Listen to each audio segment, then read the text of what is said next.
다윗이 기브온 사람의 말을 들어주다. 다윗의 시대에 해를 거듭하여 3년 기근이 있으므로 다윗이 여호와 앞에 간구하며 여호와께서 이르시되 이는 사울과 피를 흘린 그의 집으로 말미암음이니 그가 기브온 사람을 죽였음이니라 하시니라. 기브온 사람은 이스라엘 족속이 아니요 그들은 아모리 사람 중에서 남은 자라. 이스라엘 족속들이 전에 그들에게 맹세하였거늘 사울이 이스라엘과 유다 족속을 위하여 열심히 있으므로 그들을 죽이고자 하였더라. 이에 왕이 기브온 사람을 불러 그들에게 물으니라. 다윗이 그들에게 묻되 내가 너희를 위하여 어떻게 하랴? 내가 어떻게 속죄하여야 너희가 여호와의 기업을 위하여 복을 빌겠느냐 하니 기브온 사람이 그에게 대답하되 사울과 그의 집과 우리 사이의 문제는 은금에 있지 아니하며 이스라엘 가운데에서 사람을 죽이는 문제도 우리에게 있지 아니하니이다 하니라. 왕이 이르되 너희가 말하는 대로 시행하리라. 그들이 왕께 아뢰되 우리를 학살하였고 또 우리를 멸하여 이스라엘 영토에 머물지 못하게 하려고 모해한 사람의 자손 7사람을 우리에게 내주소서.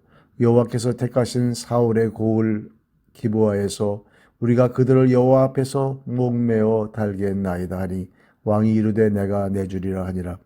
그러나 다윗과 사울의 아들 요나단 사이에 서로 여호와를 두고 맹세한 것이 있으므로 왕이 사울의 손자 요나단의 아들 무비보셋은 아끼고 왕이 이에 아야의 딸 리스바에게서 난 자 곧 사울의 두 아들 알머니와 무비보셋과 사울의 딸 메랍에게서 난 자 곧 무홀랏 사람 바르실레의 아들 아드리엘의 5 아들을 붙잡아 그들을 기브온 사람의 손에 넘기니 기브온 사람이 그들을 산 위에서 여호와 앞에 목매어 달매 그들 7사람이 동시에 죽으니 죽은 때는 곡식 빼는 첫날 곧 보리를 베기 시작하는 때더라. 아야의 딸 리스바가 굵은 배를 가져다가 자기를 위하여 바위에 펴고 곡식 빼기 시작할 때부터 하늘에서 비가 시체에 쏟아지기까지 그 시체에 낮에는 공중에 새가 앉지 못하게 하고 밤에는 들짐승이 범하지 못하게 한지라.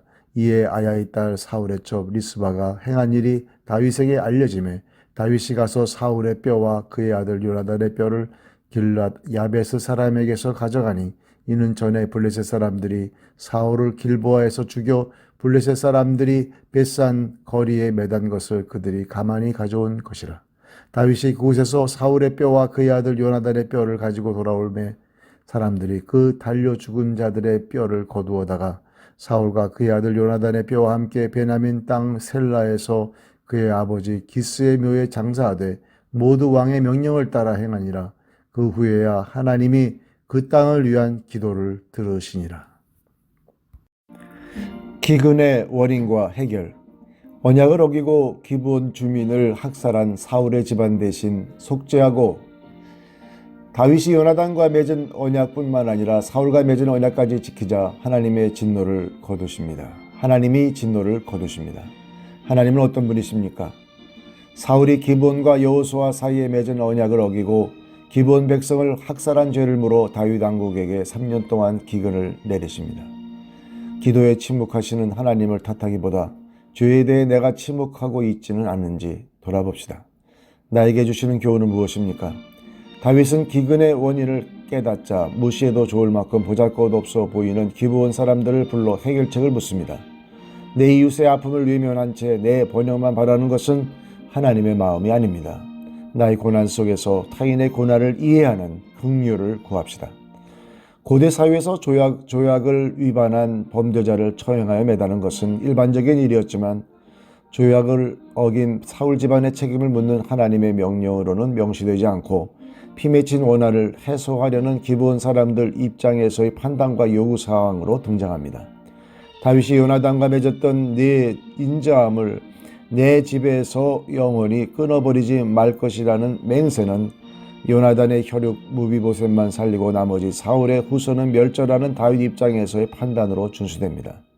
결국 학살은 또 다른 학살을 낳고 기브온의 피눈물은 리스바의 피눈물이 되었습니다. 사울과 요나단을 정적으로 여기지 않고 선대했던 다윗의 신념을 포기하는 것이 하나님의 공의를 충족시키는 요구라면 기근은 처형과 동시에 해소되었을 것입니다. 하지만 비는 뿌려지지 않고 아들의 시체를 묻지 못한 어머니의 눈물만 뿌려지고 있습니다.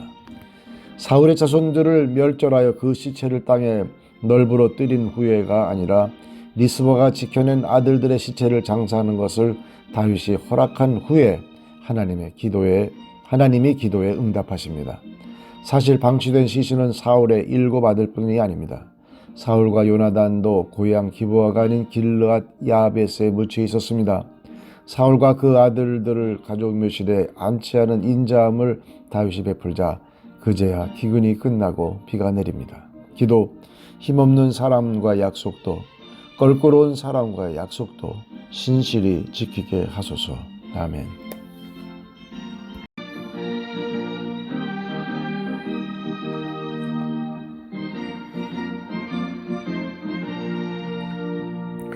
주님 약속하신 말씀 위에서 영원토록 주를 찬송하리라.